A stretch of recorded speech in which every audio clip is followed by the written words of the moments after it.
va a tomar la palabra Luis Campos, nuestro compañero coordinador del Observatorio de Derecho Social del Instituto de Estudios y Formación de la CTA. A mí me pidieron no que hable de Milei, yo de Milei no conozco mucho más que lo que todos conocemos, todas venimos siguiendo, pero sí de dar un poco el contexto donde el ascenso de este tipo de figuras y de este tipo de espacios se genera.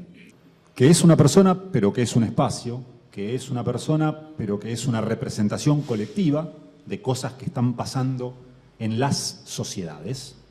Primera cuestión para compartir.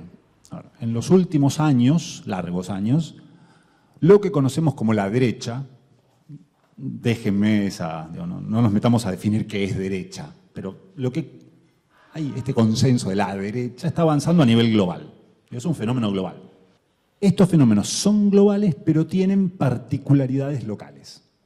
La forma que asumen tiene mucho que ver con lo que pasa en el propio terreno. Entonces, si bien la derecha está avanzando a nivel global, no es lo mismo Bolsonaro que Trump, que Milei, que Vox en España, que la derecha en Grecia. Lo que viene pasando en nuestro país ya hace muchos años, y les diría antes de la pandemia, parémonos por un momento en enero de 2020. Acaba de ganar Alberto Fernández la elección presidencial. La pandemia todavía es una cosita medio rara que está pasando en Asia. En Argentina, ya en ese momento, había algunas tendencias económicas y laborales muy marcadas, que la pandemia vino a profundizar. La economía estaba estancada. Es decir, la economía argentina no crecía. ¿Hacía cuánto? Desde el 2011. O sea, ya hacía casi 10 años, y ahora podríamos decir, sumemos 4 más, que la economía no crecía. Para ponerlo en otros términos, si acá ponemos una torta y la dividimos entre todos, la torta que teníamos en el 2011 era bastante más grande que la que teníamos en el 2022. Con lo cual, si la dividimos igual que en el 2011, es decir, si no cambiamos la forma en la cual se distribuye, todos tenemos un pedacito más chico. En términos laborales, el empleo creció muy poquito en esa década. Casi que se mantuvo estable. El empleo registrado, el empleo formal. Ahora, la cantidad de puestos de trabajo creció muchísimo. La pregunta, bueno, ¿qué pasó entonces? ¿Qué fue lo que creció? Bueno, fundamentalmente creció el empleo público en el segundo mandato de Cristina, y a partir del 2016, lo que viene creciendo muchísimo es el empleo por cuenta propia y el empleo no registrado. Es el empleo más inseguro, es el empleo en el cual tu ingreso depende de lo que podés hacer en el día a día. Esa inseguridad laboral, esa inseguridad de ingresos, es una constante, al menos en los últimos 8 años. Ahora, el empleo que hay es muy malo. Y esto de vuelta, como una tendencia general. ¿Y qué pasó con los ingresos, con los salarios? Bueno, tenemos datos de los salarios de los trabajadores y las trabajadoras registrados, que tenemos recibo de sueldo, convenio colectivo de trabajo, es decir, los que tenemos una mayor protección. Bueno, en comparación con el 2015, durante la gestión de Alberto Fernández, el salario en promedio era un 15% más bajo. 15%. ¿Qué significa un 15%? Que si mantenemos el ingreso del 2015, en estos 4 años, en todos los años perdimos el aguinaldo y un sueldo más. O sea, de los 13 sueldos, perdimos 2. Y hay cosas que no podés dejar de comprar. La luz tenés que seguir pagándola, el gas tenés que seguir pagándolo, la comida tenés que seguir pagándola. Entonces, ¿dónde recortás? Bueno, antes por ahí te hacías 2 asados por mes, ahora te haces 1. Antes por ahí salías a comer una vez con tu familia afuera, ahora no. Y estoy hablando de los trabajadores y las trabajadoras que tenemos mayores niveles de protección, que tenemos las paritarias, que tenemos el convenio colectivo de trabajo, los trabajadores y las trabajadoras que no tienen esos mecanismos de protección, que son los que más crecieron en los últimos 8 años, tuvieron una caída incluso mayor.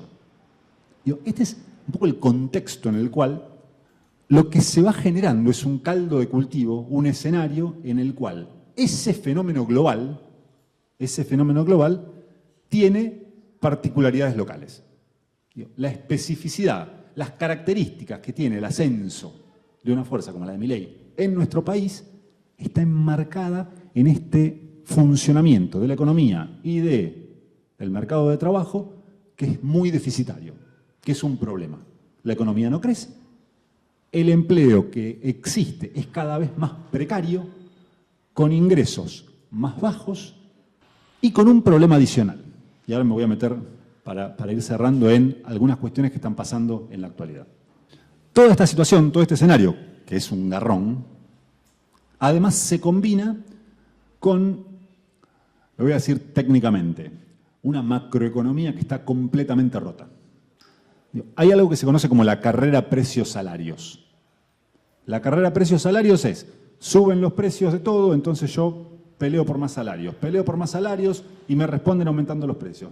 Y sigo peleando por más salarios y aumentan los precios, y es el hámster que corre en la rueda y que cada vez tiene que correr más rápido para estar en el mismo lugar.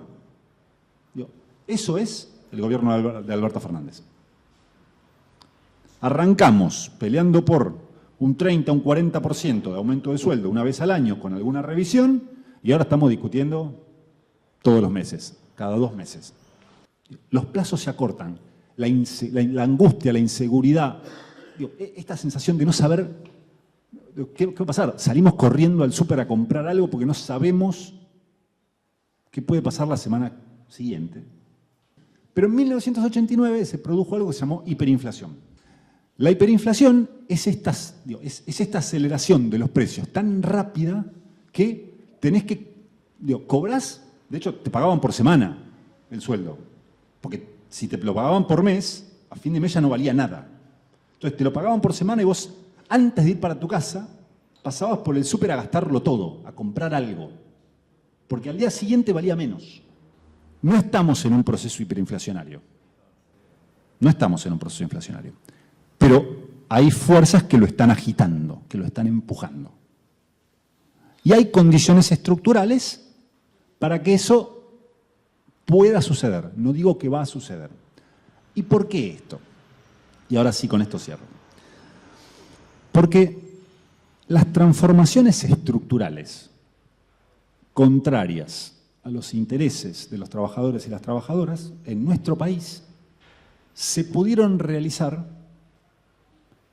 siempre y cuando se pudiera sortear, se pudiera vencer la resistencia colectiva de las organizaciones sociales. La dictadura militar, en 1976, el terror físico, la desaparición de miles y miles de compañeros y compañeras, que fue la condición necesaria para después implementar el plan de Martínez de Oz. Los cambios económicos que impulsó la dictadura a partir de 1976-77 necesitaban contener la resistencia popular. Y por eso el terrorismo de Estado. Y el segundo momento de transformaciones estructurales enormes es la década de los 90. Recordemos que Menem decía todo el tiempo: si no hago esto, vuelve la hiper. Si no hago, si no privatizo, si no despido trabajadores y trabajadoras del Estado, si no cierro ramales ferroviarios, eliminando pueblos de la faz de la tierra, vuelve la hiper. ¿Y esto por qué? Porque los procesos hiperinflacionarios generan terror, terror económico. Entonces, con tal de que no venga la hiper, vos aceptás cualquier cosa. Por eso es que el loco está empujando la hiper. Porque está tratando de generar esas condiciones de posibilidad para implementar transformaciones estructurales que vienen después. Si no lo hace, corre el riesgo de que lo enfrentemos en la calle.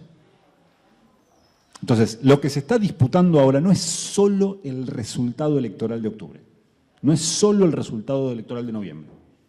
También se está disputando cómo se sale de la actual crisis, cómo se procesa la actual crisis. Y pongo un contraejemplo para mostrar que tenemos un papel para jugar. Hay otro momento en la historia reciente de nuestro país en el cual se generaron transformaciones, no las voy a llamar estructurales, pero transformaciones muy importantes, y que no fueron contrarias a los intereses de los trabajadores y las trabajadoras, que fue el 2001.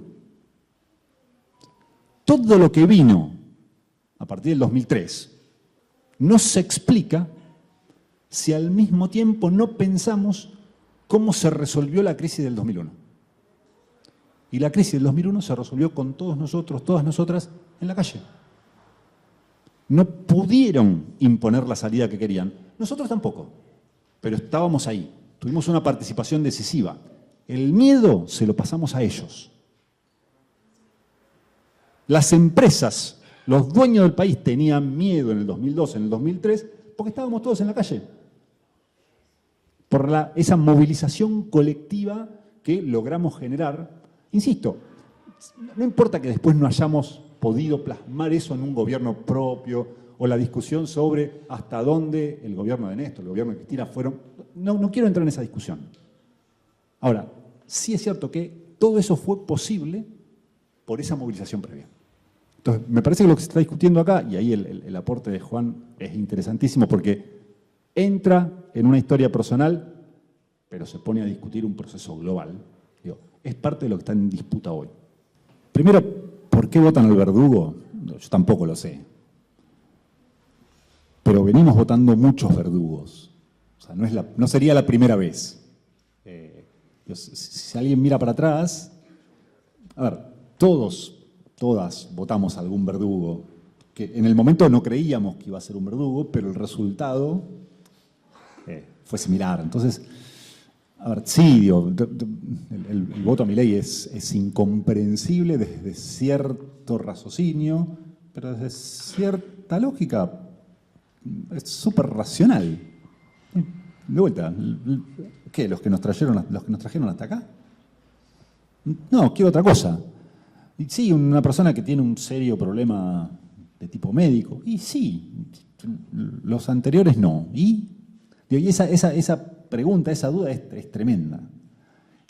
Pero de vuelta, eso me parece que va a octubre, a noviembre. En el medio hay otras cuestiones que se están discutiendo. Que una es, esto que planteaba Clarisa, el partido se está jugando y no termina en una elección. El resultado de una elección nunca termina la historia, porque la historia sigue. Y de hecho, tenemos muchos antecedentes bien interesantes en la historia argentina, donde algunos episodios que parece que clausuran la historia, después, mirados a lo lejos, no la clausuraron. Yo soy un fanático de la historia. El derrocamiento de Perón en el 55 era el final del peronismo. No se podía decir la palabra Perón. Y si por ahí estamos parados en el octubre, noviembre, diciembre del 55, o el 56, ni que hablar, cuando llega Aramburu,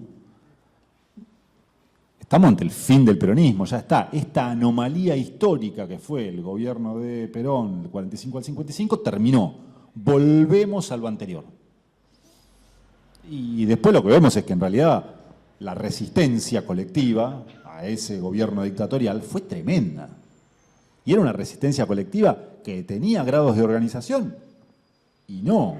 Era una resistencia que se organizaba barrialmente.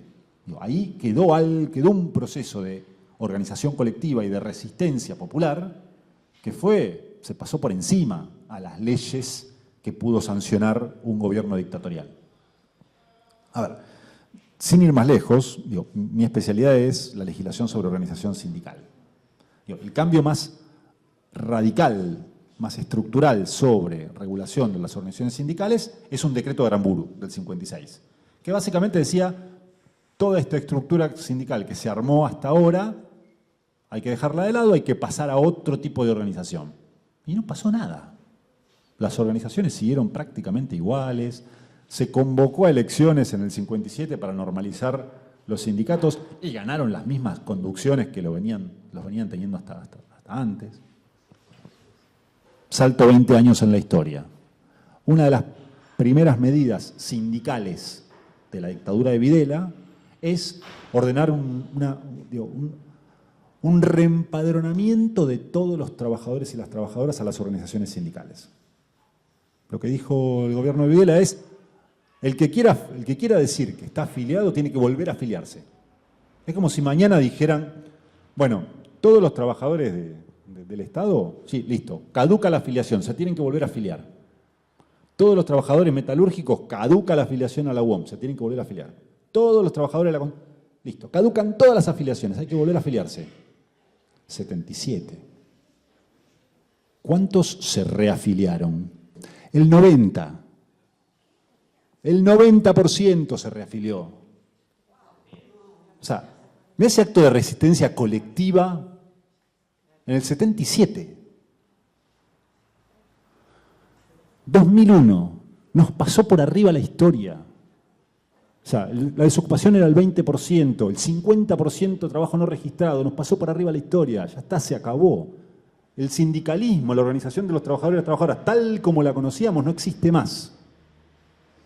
Y 5 o 6 años después estábamos discutiendo paritaria, eligiendo delegados.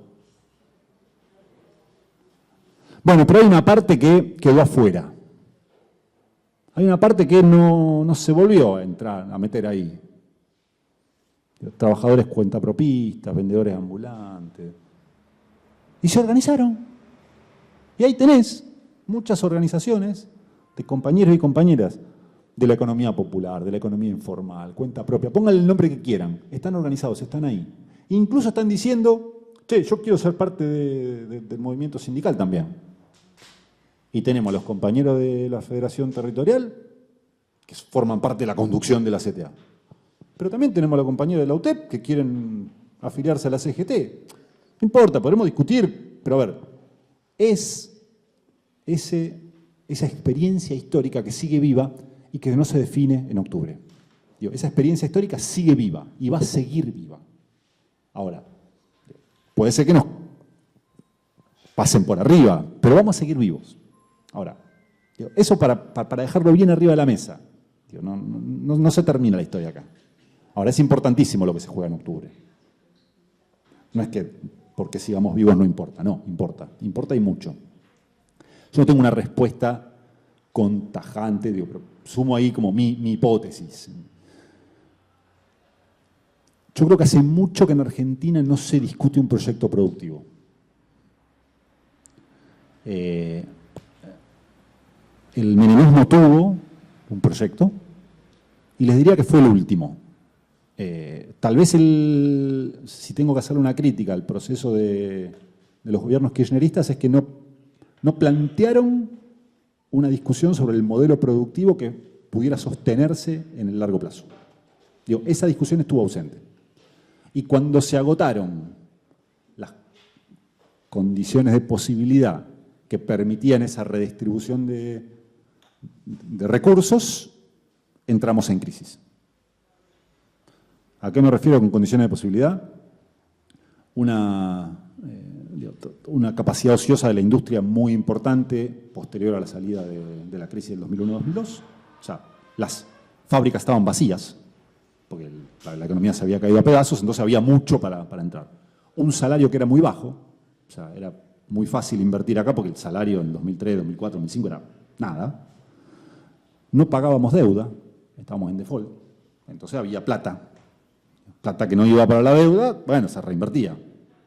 Y además un ciclo de precios de las materias primas que exporta nuestro país que estaban con precios históricamente elevadísimos.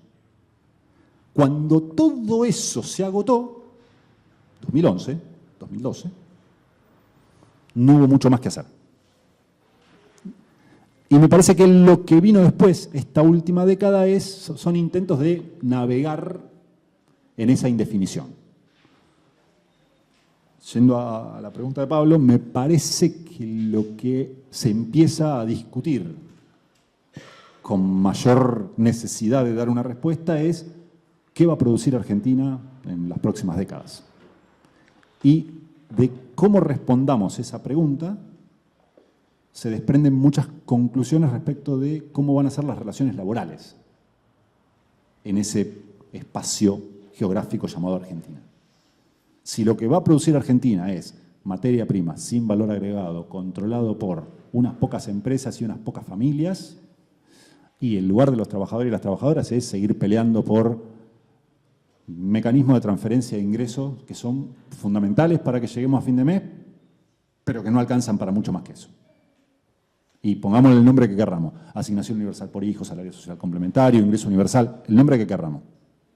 Son todas medidas fundamentales para que nuestras familias coman. Entonces son importantísimas. Pero son eso, nada más, es comer. Es comer y salir a la calle a pelear para comer, nada más. Si hay alguna posibilidad de generar algún tipo de cambio en la estructura productiva para que se complejice, para que haya más trabajo y una economía con mayor valor agregado y demás, eso tal vez puede dar origen a otro tipo de relaciones laborales y a otro tipo de empleo y de estructura ocupacional. Me parece que parte de lo que se está discutiendo ahora va un poco en esa dirección y el escenario no es muy alentador. Pero también va a depender de qué capacidad de movilización tengamos en octubre, en noviembre y en lo que sigue. Se habló mucho del partido militar en nuestra historia. Yo no tengo claro qué quedó de eso, si hay algo de eso que hoy existe, más allá de algunos carcamanes que peinan bastante más canas que todos nosotros juntos. En algún momento, creo que el riesgo hubiera sido muy importante. Hoy yo no tengo tan claro, tampoco podría descartarlo.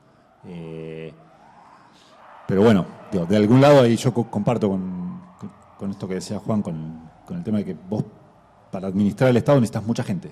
Lo saben. Ustedes mejor que nadie. O sea, yo le contaba una anécdota muy chiquitita a Juan. Por razones laborales, en su momento compartía oficina con un puntero radical en La Matanza cuando Pinky estaba a punto de ganar la elección. Y él me decía: no quiero que ganemos, porque si ganamos al día siguiente necesitamos 3.000 personas en La Matanza para ocupar desde la delegación en Virrey del Pino hasta... Y no las tenemos. O sea, no tenemos esa gente de confianza para ocupar. Entonces, nada, si Juan decía, la Libertad Avanza eran, hace 5 o 6 meses eran 40 o 50 tipos, ¿de dónde salen esos cuadros?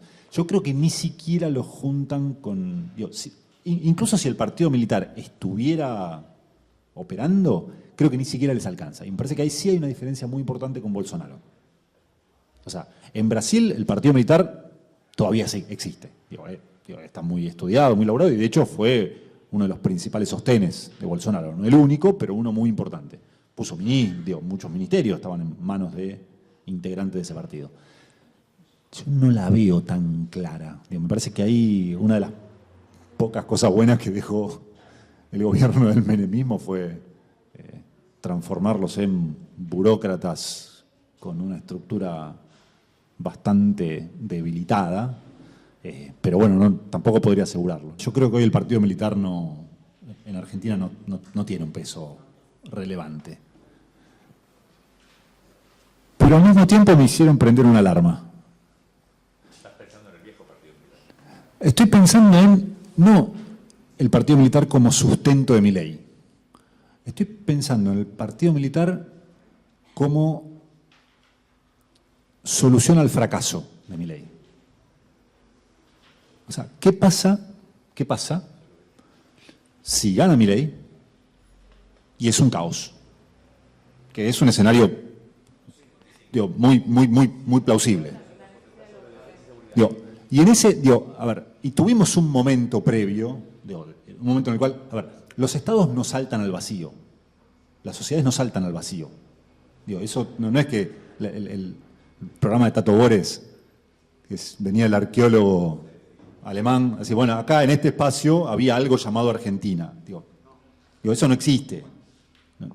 Siempre hay algo que ordena. Y en el 2002, lo que ordenó fue un pacto entre el PJ y la UCR. O sea, Duhalde y Alfonsín. Podemos decir lo que queremos, pero dos cuadros políticos bestiales.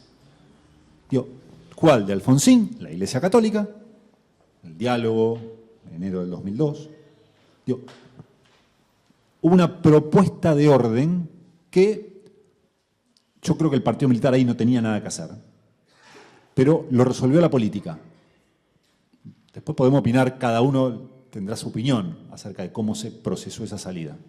Pero la pregunta que me quedó picando un poco, a partir de lo que sean los dos, no tenía tanto que ver con el partido militar, de vuelta, como sustento o como proveedor de cuadros de Milei, sino como una posible alternativa de recomposición del orden después de un hipotético fracaso, y fracaso en el peor de los sentidos, de un gobierno de Milei. Ahí me parece que hay algo que